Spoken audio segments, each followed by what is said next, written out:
नमस्कार and welcome back to Smart Side Motivation. Motivation which reflects our intention. आज के episode में मैं एक छोटा सा स्टोरी बताऊंगा और उसके माध्यम से ये बताने का कोशिश करूंगा कि हम अपना खुशी खुद कैसे ढूंढ सकते हैं. Today this episode is all about how fear is affecting our older generation. चालू करने से पहले सारे पेरेंट्स को और ओल्डर जनरेशन को मेरा नमन. चलिए चालू करते हैं एक स्टोरी जहाँ पे हम लोग ये डिस्कस करेंगे how we should search happiness within our self. उसके बाद ये भी डिस्कस करेंगे कि कौन सा जो फियर है हमारा ओल्डर जनरेशन को अफेक्ट करता है एंड उसका मोस्ट पॉसिबल वे आउट क्या है वहां से बाहर निकलने का. स्टोरी इस प्रकार है. एक गांव में एक बूढ़े व्यक्ति रहते थे. वो ओल्ड मैन को गांव में सब लोग नफरत करते थे. बिकॉज क्या होता था, वो जब भी देखो किसी के ऊपर चिड़चिड़ाते, इरिटेट होते थे. धीरे धीरे जैसे उम्र आगे बढ़ा और चिड़चिड़ा होने लगे, वो और चिढ़ने लगे लोगों के ऊपर. तो गांव में हर कोई उनको हेट करने लगा, उनसे दूर भागने लगा. ऐसे चलते चलते गया. फिर जब उनको 80 साल हो गया, बूढ़े अंकल अपना जिंदगी ऐसे इरिटेशन के साथ गुजारने लगे. दूसरे के घृणा है उसके साथ जीने लगे. जैसे जैसे उम्र बढ़ता गया, बूढ़े अंकल 80 साल का हो गए थे और अचानक उनके स्वभाव में परिवर्तन आया. लोगों ने उनके स्वभाव में परिवर्तन देखने लगे. वो हर किसी से अच्छे से बात करने लगे, हर किसी को प्यार से बात करने लगे, हर किसी को आदर के साथ बात करने लगे. ये देख के गांव वाले एकदम हैरान हो गए और हर एक दूसरे को पूछने लगे कि क्या हो गया. जो 80 साल तक हर किसी का कंप्लेन करते, हर किसी से झगड़ते रहे, आज अचानक कैसे चेंज हो गए. इसमें अंकल को पूछने भी कोई हानिकारक नहीं था, हर कोई पूछ सकता था. तो कुछ लोग मिलके एक दिन अंकल को पूछे कि अंकल क्या हो गया. आप 80 साल आपके जिंदगी में जब आप अच्छा एज में थे, जब आप एंजॉय कर पाते थे, तभी आप दो लोगों से दूर रहे, लोगों से नफरत करने लगे. लोग भी आपसे दूर रहे और आपको नफरत करने लगे. ऐसा अचानक क्या हुआ जब इतना बदल गए, इतना अच्छे बन गए. अंकल एकदम चुप रहे और मुस्कुराए.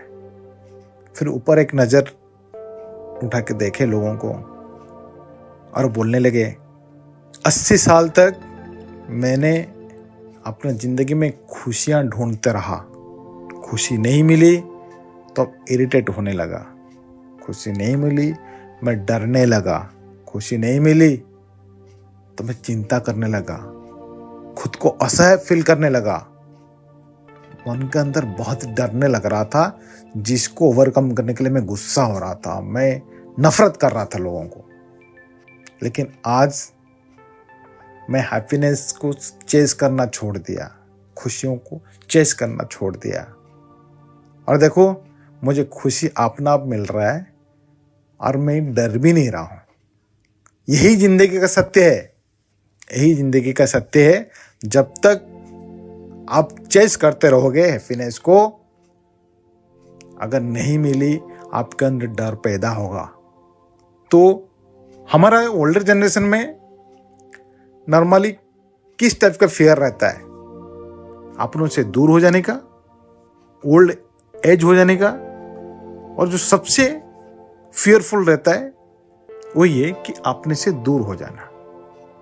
हमारा एज हो जाने के बाद हम अपनों से दूर हो गया तो क्या होगा? जो चेंज होने वाला है लाइफ में, उससे डर लगता है. तो उसे उभरना कैसा है?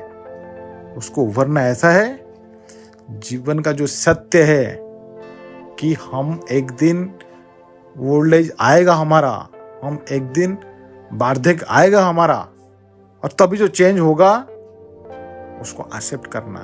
Yes, one day we will be getting world, and we would be wise to acknowledge and directly engage that truth, and to understand that keeping a good attitude is very crucial, and this can be the best time of your life if you accept the changes right now. and समय के साथ जो changes आएगा life में उसको accept करना है, क्योंकि डरना नहीं है. लाइफ में आपने अपने जिंदगी में बहुत कुछ किए हुए हैं, अभी आपको रिलैक्स करने का टाइम है.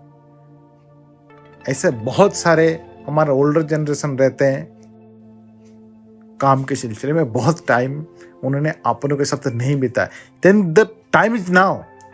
This is the right time to spend some quality time with your near and dear ones, to travel more, to get some time to exercise and look after your health. Because no matter of your age, your bodies are the vehicles of your spirit, the temple of your soul, and the only one you have got. So during this period, exercise more, do yoga, do pranayam, and give it nutritious food and plenty of water to keep it healthy. Your body, your health should be steady.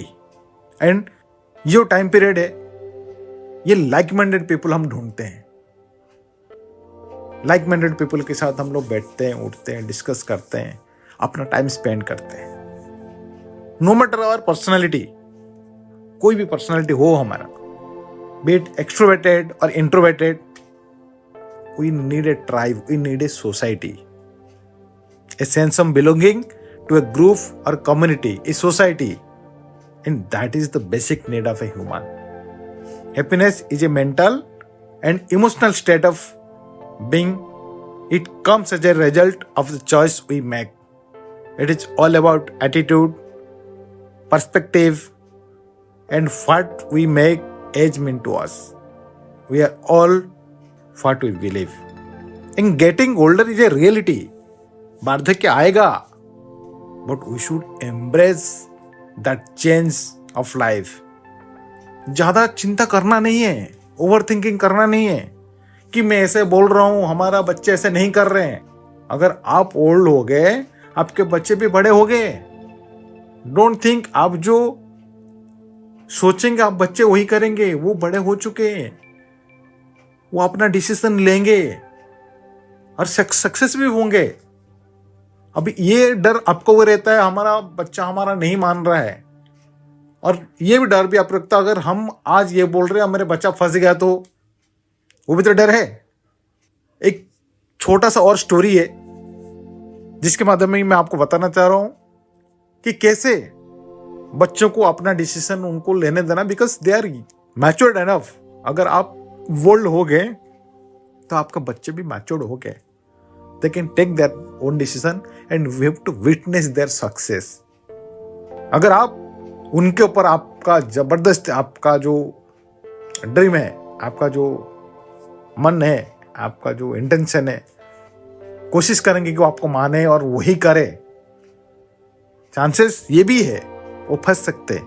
मैं मानता हूं आप older हैं, आपका experience है चीजों को करने का, सक्सेस पाने का.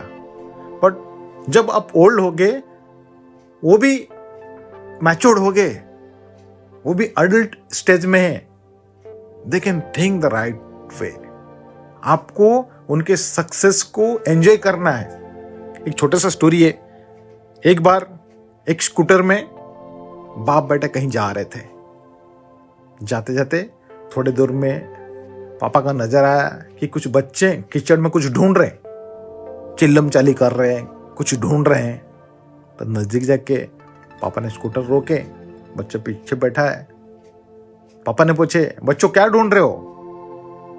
बच्चे ने बोले, यहाँ पे सोने का फल है, वो जो सोने का फल दिख रहा है वहां जाने का कोशिश कर रहे हैं हम लोग, उसको पाने का कोशिश कर रहे हैं। ये सुनते ही पापा ने बेटे को बुलाए और मन में सोचे क्यों ना ये जो सोने का फल है मेरे बेटे को मिल जाए, इससे इसका लाइफ बदल जाएगा और हमारा भी। तो पिताजी ने बच्चे को पुश करते हैं, मोटिवेट करते हैं, जाओ वो फल लेके आओ, यही तुम्हारी जिंदगी का सक्सेस का तरीका है, आप सक्सेस हो जाओगे, आपको कामयाबी भी मिल जाएगी। बच्चे का तो मन नहीं था, बच्चे को कुछ और करना था, कहीं और जा रहे थे। बच्चा मन में सोच रहा था अरे इनको यही करने, ये सब करने दो, हम अपने काम में चलते हैं। लेकिन पिताजी तो थे, माता पिता सबका भला ही चाहते हैं, उनको लगा कि इसी में ही इसका भलाई है। तो उन्होंने बच्चे को फोर्सफुली वो काम करने के लिए बोले। बच्चा लग गया, पिताजी बोल रहे हैं तो धीरे धीरे धीरे कीचड़ में आगे जाते जाते जाते अंदर चले गए। फिर धीरे धीरे अंदर जैसे चलते रहे, पता चला ये कीचड़ नहीं है, ये दलदल है जहां पे वो फंसे जा रहा है। धीरे धीरे कीचड़ में जाके जाके अंदर जाके और वापस आ नहीं पाया और इसका मौत हो गया। ये देखकर जो पिताजी बाहर बैठे थे फूट फूट के रोने लग गए, रोते रहे। उसी टाइम एक साधु उधर आके पहुंचे। साधु पिताजी को रोते हुए देख के पूछे क्या हो गया, क्यों रो रहे हो? तो पिताजी सब बताए कि ऐसा वो जो सोने का फल दिख रहा है उसको पाने के लिए मेरे बेटे को भेजा था, बेटा वापस नहीं आया, उसका मौत हो गया। तो साधु पूछे कौन सा फल की बात कर रहे हो? पिताजी बोले साधु महाराज आपको दिख नहीं रहा है, वो फल अभी भी उधर दिख रहा है, लेकिन वो मेरा बेटा हासिल नहीं कर पाया और उसका मौत हो गया। तो साधु महाराज देखे और पिताजी को कहने लगे आप कभी सोचे वो जो फल है, सोने का फल दिख रहा है, वो कहाँ है? पिताजी बोले वहां तो दिख रहा है, उधर ही, आपको तो दिखना चाहिए। साधु महाराज बोलते हैं वो जो सोने का फल दिख रहा है वो सोने का फल नहीं है, जरा ऊपर नजर उठा के देखो, वो जो पेड़ है वो पेड़ में सोने का फल है, जिसका परछाई वो कीचड़ में पड़ा हुआ है। जैसे पिताजी सर उठा के वो पेड़ की तरफ देखते हैं, वहां पे सोने का फल मिलता है उनको। ये देखने के बाद उनका पैरों के नीचे से जमीन खिसक जाता है, वो सोचने लगता मैंने क्या किया है। तो साधु महाराज बोलते हैं अगर आप सोने के फल को पाने के पीछे बच्चे को फोर्स नहीं करते, मैं भी जिंदगी में कुछ और कर लेता जिसके लिए वो बना हुआ है। जिंदगी में बहुत कुछ कर सकता था जो नहीं कर पाया, आपने उसको फोर्स करके आपको जो चाहिए वो करवाए, जिसकी वजह से नतीजा आज यही हुआ। तो मेरे प्यारे गुरुजनों, जो अपना older generation, it's time to enjoy your children success. आपको उनका सक्सेस एंजॉय करना है। Let them decide what they are thinking is good for them.